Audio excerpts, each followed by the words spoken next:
always say that no one wants to build a yellow brick road, they just want to walk on it. And in doing so, it goes back to that statement that my dad told me, you get in what you put in. Sometimes you got to build the road. There are going to be some folks that build the road and walk on it. There are going to be some that just want to walk on it. So it's a testament of hard work. You got to put the dedication, the effort, the time, sweat, tears into this road that you're trying to build, because it's your legacy at the end of the day. One of the things I'll say, there are two dates that everybody always track: the date that you're born, the date that you die. They don't really matter. That dash in between is what really matters. What you do with that time that you have, I think, is most important.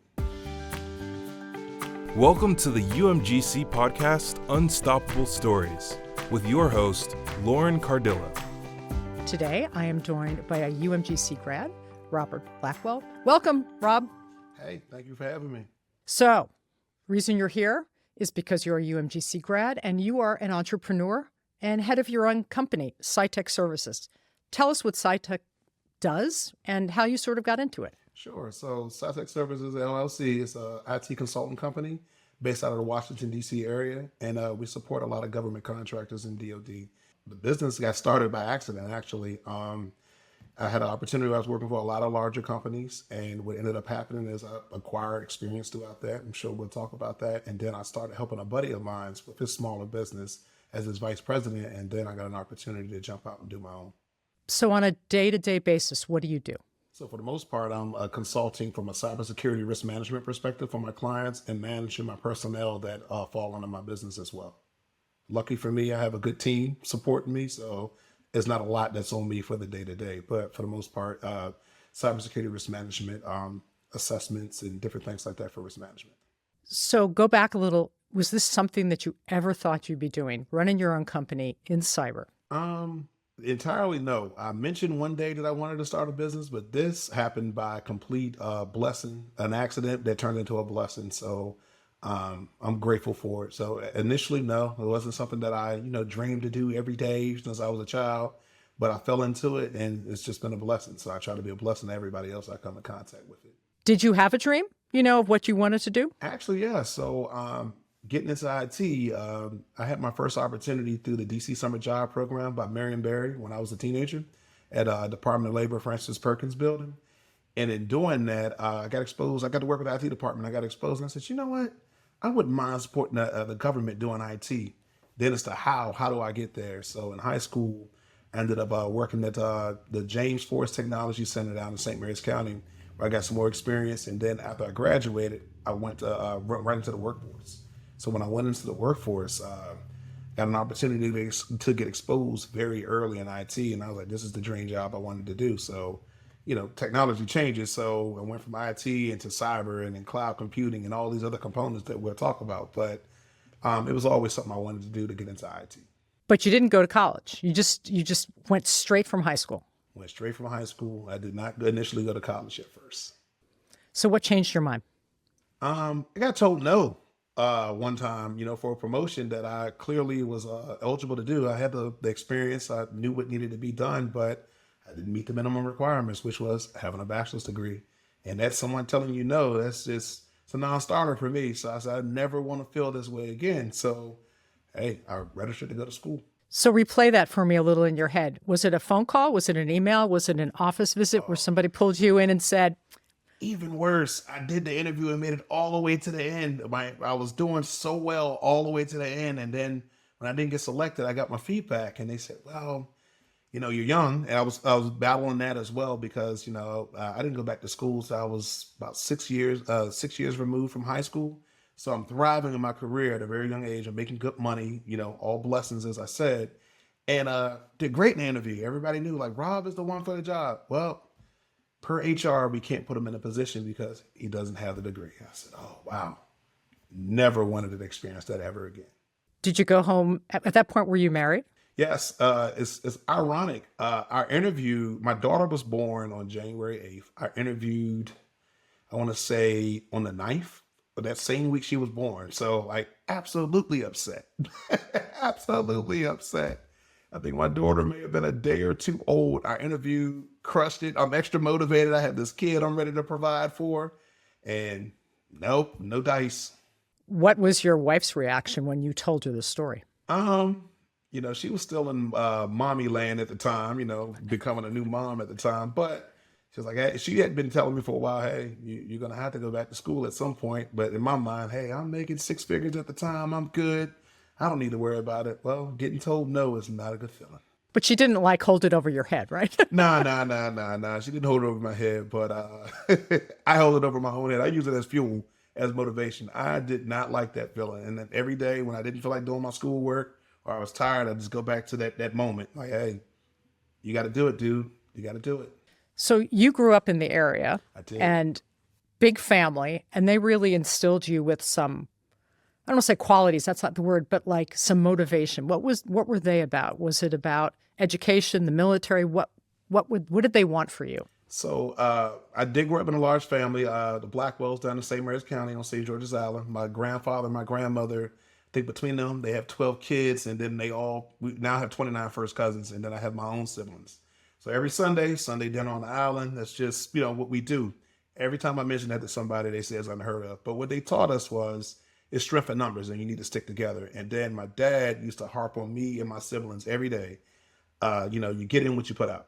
If you're not going to do it right, don't do it at all. So you hear that every day, your whole life. You know, at the time, you don't really know what that means, but every day, you know, hey, you're going to get in what you put in. If you work hard, it's going to pay off. If you half do it, it's just not going to work out the way that you wanted to work out. So they were my foundation. They kept me really focused, a foundation, especially having younger siblings, because as the older brother, you want to make sure that you're building a path that it's okay for them to follow behind, right? So hey, that's been one of my motivating factors. And now being a father, hey, I want my daughter to be able to walk that same path and build her own path, build her own bridge off that path. So the family though, my aunts, uncles, cousins, all of those, everybody poured into me in their own respectable way. One to mention particularly my Uncle Billy always poured into me and told me, he calls me Hoss.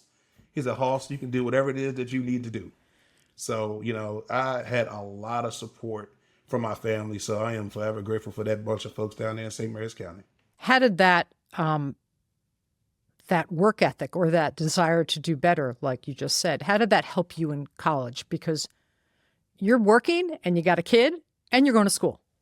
Man, children do something to you. So, you know, I tell every young dad that I know, you know, as a woman's going through the pregnancy, it still doesn't hit us.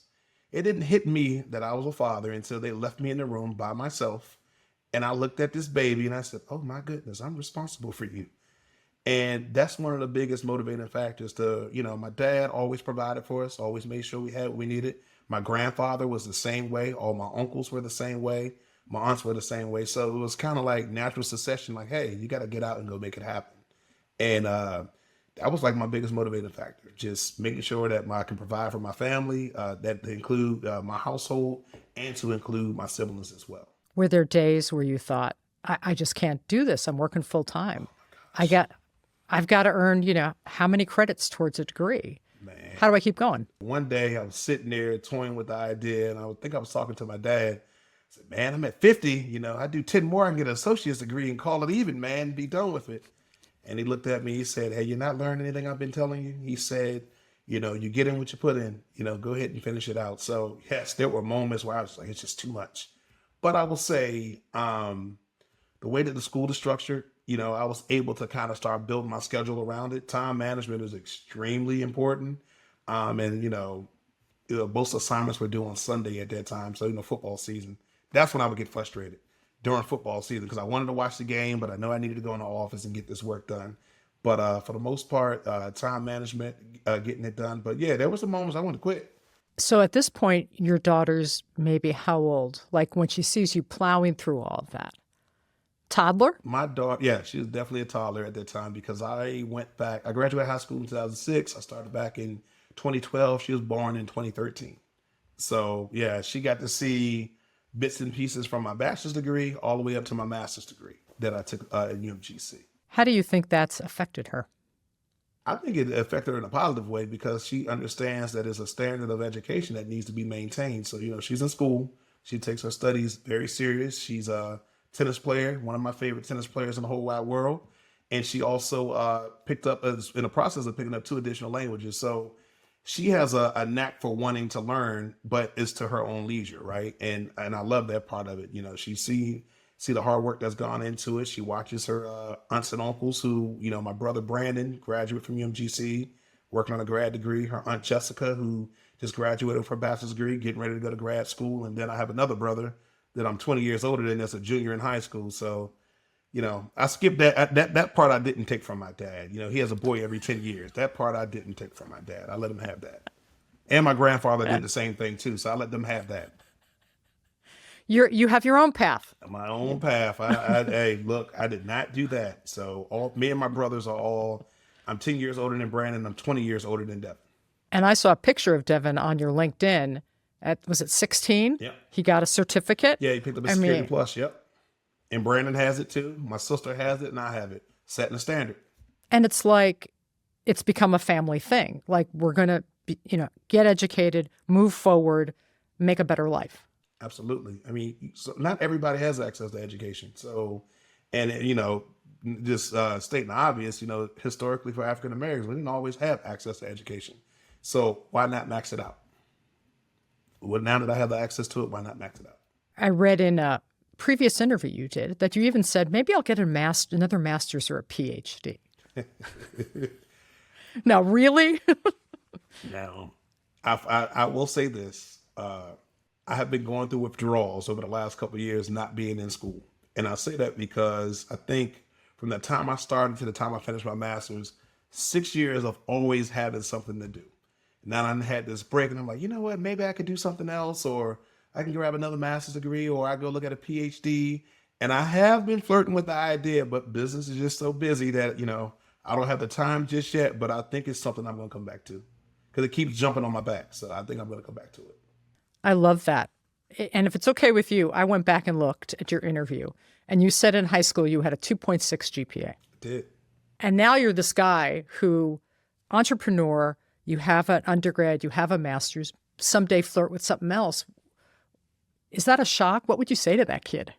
I'll say to that kid, follow the path. It's so funny you mentioned the 2.6. That's why I structure my scholarships the way that I do when I pass them out, because, you don't know what all your options are. You figure, if I'm not in AP classes or I'm not this honor roll student, you just don't know what all your options are. So one of the things that I made a point to do is to make sure that everybody has an opportunity, to go to school. I don't just seek out individuals that have 4.0 GPAs or 3.5s. Everybody should have an opportunity to get educated. But what I would say to my older self, stay to the course. Your race is your race. You just gotta, it's gonna come. And I would say going through all of that made where I am today, made me appreciate it a lot more. It made me appreciate it a whole lot more. Tell me a little bit more about the scholarships. And then I also read that you do stuff with your fraternity. Why the giving back? Giving back, that's just something that's in me, man. I'm naturally a giving person. If you ask anybody about me, Rob will give you the shirt off his back. I genuinely enjoy helping people. I don't know why. I think I get it from my grandmother, but I genuinely enjoy helping people. So that correlates over to the community service as well. Just giving everybody an opportunity, giving them a chance. So as far as community service, I am a member of Alpha Phi Alpha Fraternity Incorporated, the best fraternity in the whole wide world. But in doing that, I've done a lot of community service to them, and I've also done some community service to Innovative Community Engagement, the ICE Foundation, where we give backpacks and supplies to students that need opportunities. And also, we go up and we do career days and different things like that. It's all about your exposure factor. If you expose individuals to a different way of life and different things, then they know it's attainable, especially if they know that you just came right from where they are. So, especially not being far removed too as well. So that, and then the scholarships, I enjoy doing that because, as I said, I didn't know what all my options were when I was graduating high school. So being able to give somebody an opportunity to go to schools, and some of the students have gone to schools like North Carolina A&T, University of Virginia. Somebody went to University of Southern California, and I also do cybersecurity vouchers for exams every now and then. So it's exposing folks at an early age. I think that's the key thing. When you think about leadership, what mark do you want to set? You got to sow seeds, and when you sow seeds, it builds a garden, and eventually that garden could turn into a forest. And, I'm a good practicing Catholic, and Proverbs 27:17 says, iron sharpens iron. So, it's your duty to, help others as we move forward. You got to share your gifts. So that's one thing that I like to do. It takes a village. Mom and dad isn't enough to get it done. So, sometimes, like for me, I mentioned my family. It took my grandmother, it took my grandfather, it took my aunts, my uncles, my older cousins, my mother, my father, my siblings at times. So I believe in that. I stand on that. And you can tell, I mean, just because of the way you speak and, when you talk to your brother or your daughter, who I loved watching play tennis. I mean, would she rather play tennis or study? Play tennis or study? She what's funny about her? She has practice. She practices about 5 days a week. Her studies are done before she goes to practice. By the time I pick her up from school, if it's not done, she's on the laptop in the backseat of the car. That young lady does not play when it comes to her studies. No games. She got a B one day and had a whole fit. And I was like, it's okay. No, it's not okay. I was like, okay, yes, ma'am.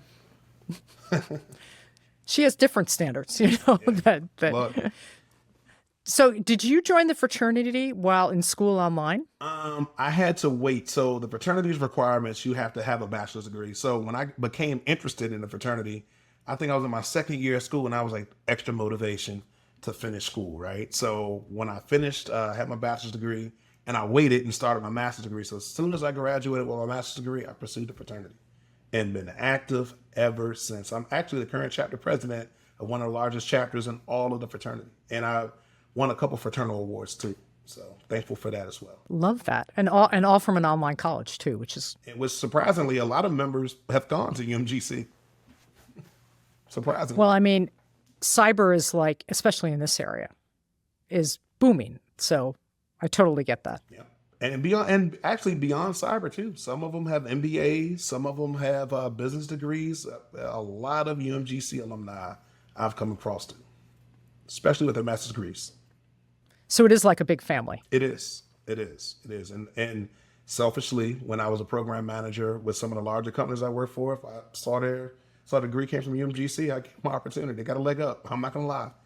It definitely got a leg up. I know what I was capable of going to this school. Hey, we're cut from the same cloth. You get an opportunity too. But that's what colleges do, legacy, right? I Yes. mean, it's what the Ivy Leagues have been doing forever and what alumni networks do. So you're doing it. Absolutely. I mean, that is nothing wrong with that. Going back to high school for a sec, did you go to high school graduation? I did. I went to my high school graduation, Choppertown High School down in St. Mary's County, Colton Point, Maryland. And I also went to the Tech Center, which we had a graduation there too. A lot of lifelong friends I met from the Tech Center that I still talk to today.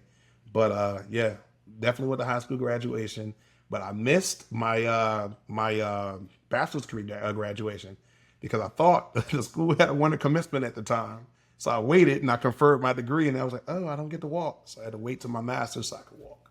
So run through that day for me. You had never thought you were going to go to college. You now have an undergrad and now you have a master's. You're getting ready to walk across a huge stage. What was your day like? It was exciting because originally I really didn't want to do it at first, but then I was told that, hey, it's not about you, it's about your family. You need to do it. So I was like, okay. So that day, my mom, my father, my stepmom, my younger siblings were there. My daughter was there. My wife was there. And my grandfather was there. And then my uncle Billy that I mentioned, he was also there too. So a lot of people that supported me, tickets are limited. My family will fill the whole stadium up if you let them. So everybody couldn't make it for that reason, but it was just exciting. My grandfather, who we have the same name, and my dad has the same name, he got to see his namesake go across the stage. My family, who was filling in the gaps for me, got to see what their sacrifices paid off for. My brother at the time hadn't graduated from college yet. He was still in school. He got to see his brother graduate. And my sister, who ended up going to college, got to see me graduate. And now my daughter, who's talking about college all the time, which is, she's only in sixth grade, but yeah, Dad, I don't know if I'm going to private or public, but I think it sowed some seeds that day. Sowed some seeds for my family that day. And that's why you went, right? Absolutely. Were there any student experiences, like student support experiences while at UMGC that really stuck with you? In my master's class, the very last class is a capstone where they bring all of the various IT security and homeland security degrees together. In that class, I met some lifelong friends that I still talk to this day, and we support each other through career advice, different things like that. Some of them started families. Resources at the school, anytime I needed anything from the council department, they took care of it instantly. No long waits, no long lines. I call up there, they would take care of it instantly. So I never really had any complaints with anything like that. They always took care of me. And the bookstore was good too. The online books, the resources that they had to get those assignments done, because I had been far removed from school 6 years, APA format. All right, let me go back and figure this out real quick. So, but nah, everything that they had was great. You had this great line in the interview that we did previously where you talked about the yellow brick road, Okay. and the idea that nobody gives you the yellow brick road. You sort of have to build that path yourself. And I think people get a visual of that, what you're saying. It's a great metaphor. Tell me more about that. Yeah, I always say that no one wants to build a yellow brick road. They just want to walk on it. And in doing so, it goes back to that statement that my dad told me, you get in what you put in. Sometimes you got to build a road. There are going to be some folks that build the road and walk on it. There are going to be some that just want to walk on it. So it's a testament of hard work. You got to put the dedication, the effort, the time, sweat, tears into this road that you're trying to build, because it's your legacy at the end of the day. One of the things I'll say, there are two dates that everybody always track: the date that you're born, the date that you die. They don't really matter. That dash in between is what really matters. What you do with that time that you have, I think, is most important. People tend to focus on those two. And it's like I hate to say, they're short.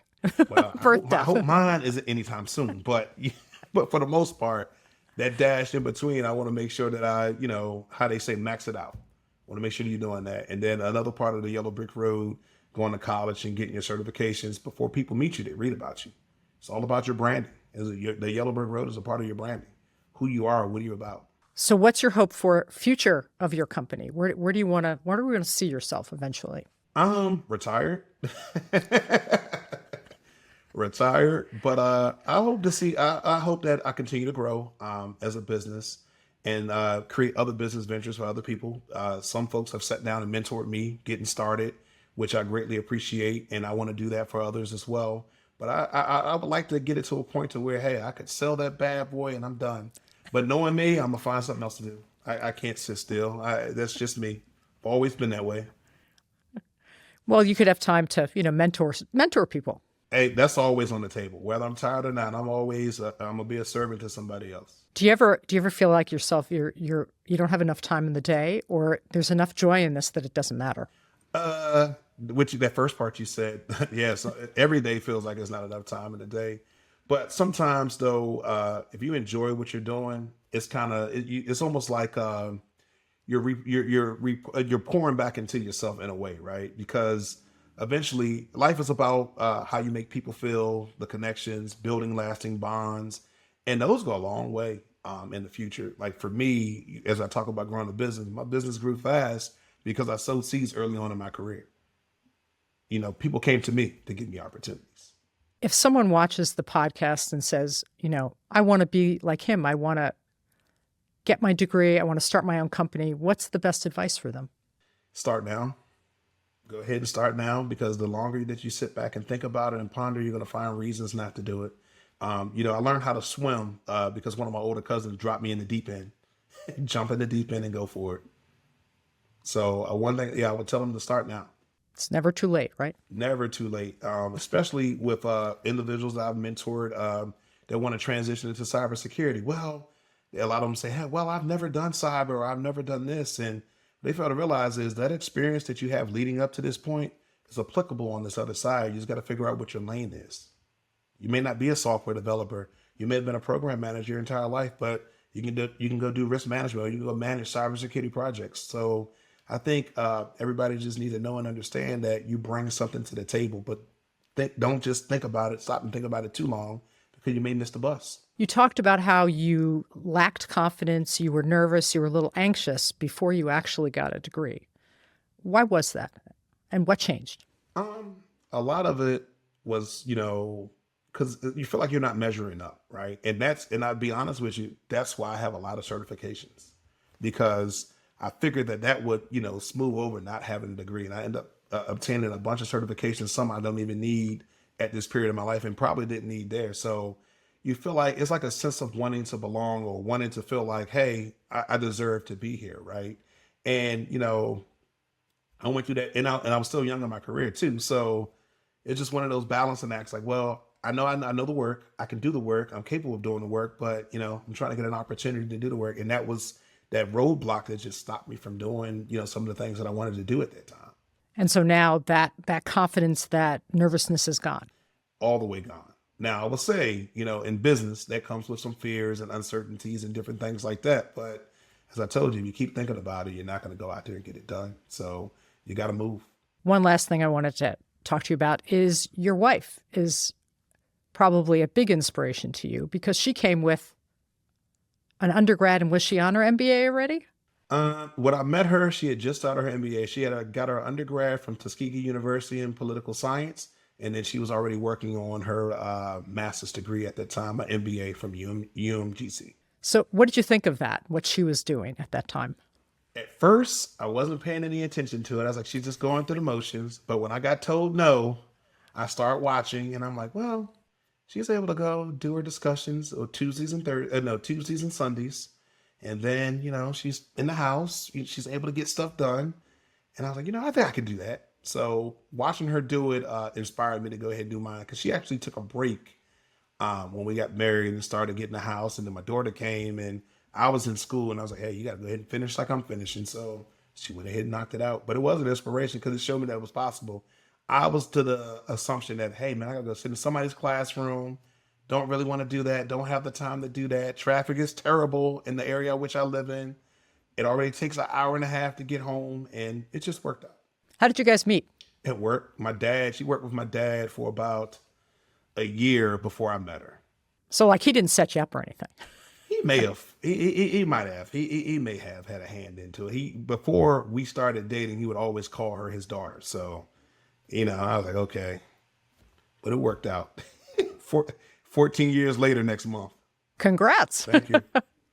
How do you see your role as a leader evolving? I think sometimes, in my opinion, the best leaders know when it's time to follow. And I think that, it's important to start training up the future leaders that are coming, and then move out the way and allow them to support them from afar. Well, not from afar, but quietly support them from behind the scenes. Because, sometimes folks, they finally get in leadership positions and they ascend, and they don't know when it's time to step back and allow the next group to step up and start leading. And then that leaves you in stagnant patterns. So I think for me, my next move in leadership, when my race is getting to a close, I'll move out the way and start training some of the younger ones. And I'm already kind of doing that with scholarships and mentorship and different things like that. But I'll be more silent, and I'll be more of a silent partner at that point in time. Following that idea for a moment, you work with your brother now. I mean, he's been with you for a year. How does that feel? It's great. Me and my siblings are really close. So my brother working with me every day, it's been great. It's somebody that I trust, somebody that I watch grow. And man, he is a fantastic software developer. He's a subject matter expert. So it's great. It's bittersweet because I get to work with my brother. I get to hang out with him all the time. He conducts business. He's serious about conducting business. And I get to watch him grow in his craft at the same time. So it's almost like extending that olive branch, and now he's growing, and he's going to do great things as he moves out too as well. Thanks, Rob, for joining us today. We loved having you as a guest, and we loved sharing your story with our viewers. And for everybody listening and watching out there in the podcast world, please like and subscribe if you want to hear or see more Unstoppable Stories. Until next time,